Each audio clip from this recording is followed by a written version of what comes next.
Friends, subscribe कीजिए अभिषेक राज को और बेल आइकन को भी प्रेस। नमस्कार, मैं अभिषेक राज। आज हम बात करने वाले हरियाणा कर्मचारी चयन आयोग की तरफ से जारी किए गए नोटिफिकेशन आईटीआई अनुदेशक के लिए। आईटीआई अनुदेशक के लिए 2388 पदों के लिए पिछले महीने दिसंबर के लास्ट में एक नोटिफिकेशन जारी किया गया था, जिसमें बहुत सारे अनुदेशक पदों की जो पिछली वैकेंसी थी, पिछली प्रक्रिया थे, उसको फिर से रिन्यूएबल करके जारी किया गया था। ये वैकेंसी रद्द होने के कगार पर आ चुका है। इसका कारण यह है कि पहले से आईटीआई में, हरियाणा आईटीआई में अनुबंध पर काम कर रहे 1274 अनुदेशक ने सरकार के विरुद्ध अपना मार्च खोल दिया है। उन्होंने सरकार को अल्टीमेटम दिया है कि अगर आपने इस नोटिफिकेशन को वापस नहीं लिए तो हम लोग राज्यव्यापी हड़ताल करेंगे।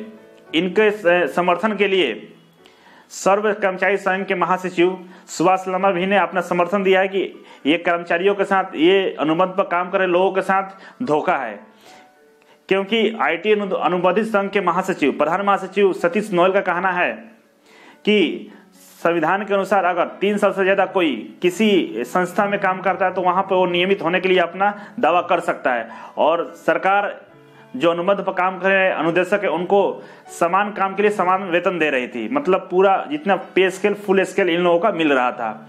इसीलिए इन्होंने हाई कोर्ट में एक केस किया था, जिसका फैसला में हाई कोर्ट ने बोला था कि हरियाणा में जितने भी सीट है आईटीआई, हाई कोर्ट द्वारा केस नंबर 21/290 के तहत फैसला दिया गया था कि सभी अनुबंध पर जो काम कर रहे हैं अनुदेशक, उनके अलावा जो सीट बच रही है उस पर नोटिफिकेशन जारी किया गया। लेकिन हरियाणा सरकार और कर्मचारी चयन आयोग के द्वारा टोटल सीटें जो अनुबंध पर काम करें उनकी जितनी संख्या थी उनको मिलाकर ये नोटिफिकेशन जारी किया गया था, जिससे होगा कि जो अनुबंध पर काम करें उनको आगे जाकर हटा दिया जाएगा परमानेंट वैकेंसी होने के बाद। इसके खिलाफ जितने अनुबंध पर काम करें इंस्ट्रक्टर है, उन लोग आंदोलन और अनशन करने के लिए चेतावनी दे रहे हैं। लगातार सरकार को यह अल्टीमेटम दिया जा रहा है कि इसके खिलाफ हम लोग आंदोलन करेंगे, तो आगे जाकर ये वैकेंसी रद्द हो सकती है और इससे फिर से नया नोटिफिकेशन आ सकता है। क्योंकि अगर हम देखते हैं इसका सिनेरियो देखें तो अलग अलग राज्यों में इस तरह की वैकेंसी आई थी, उनको रद्द किया गया था और हाई कोर्ट द्वारा स्टे भी लगा दिया गया था।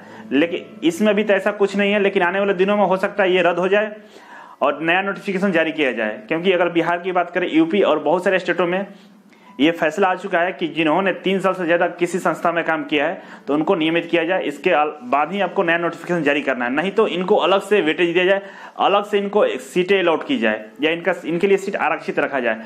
तो बात वही हुआ, अगर इनके लिए सीट आरक्षित रखा जाएगा तो 1274 इन लोगों का संख्या है, तो 1274 सीटें आरक्षित हो जाएगी। इसके अलावा जो सीटें बचेंगी 2388 में से 1274 घटा लीजिएगा, जो सीटें बची वो आपके लिए बचेगा।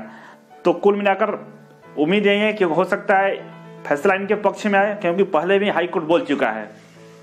और इससे प्रॉब्लम ये क्रिएट होगा कि जितने भी सीआईटीएस करने वाले लोग हैं, जो ट्रेनिंग करके आ रहे हैं, सोच रहे हैं कि उनका नौकरी मिल जाए, तो यहाँ पे उनके लिए बहुत ही दुखद समाचार है। क्योंकि अगर देखा जाए स्किल डेवलपमेंट के लिए ट्रेनर सीआईटीएस करना अनिवार्य है, लेकिन यहाँ पे जितने भी काम कर रहे हैं अनुदेशक वो सीआईटीएस ट्रेनर नहीं है, उन्हें सीआईटीएस की ट्रेनिंग नहीं ली है। इसके बावजूद सरकार मजबूर है हाई कोर्ट के फैसला के अनुसार कि उनको रखना है, तो इसीलिए ट्रेनिंग करने वालों को काफी परेशानी होगी। और ये समस्या हर स्टेट में है। तो अगर सीआईटीएस आप कर रहे हैं, आप भी चाह रहे हैं कि आपका भी सरकार पक्ष रखे, तो आप भी इसके खिलाफ हाई कोर्ट में जा सकते हैं। तो चलिए, इस पे अभी तक जो अपडेट था आपको बता दी। अगर आगे भी ऐसा कोई अपडेट आएगा तो मैं आपको जरूर बताऊंगा। चैनल सब्सक्राइब नहीं किया, सब्सक्राइब कर लीजिए और बेल आइकन को जरूर दबाइएगा, जिससे आपको लेटेस्ट नोटिफिकेशन प्राप्त हो जाए। चलिए, आज इतना था। Thank you so much. फिर मिलेंगे आपसे एक नए वैकेंसी के साथ। तब तक के लिए नमस्कार।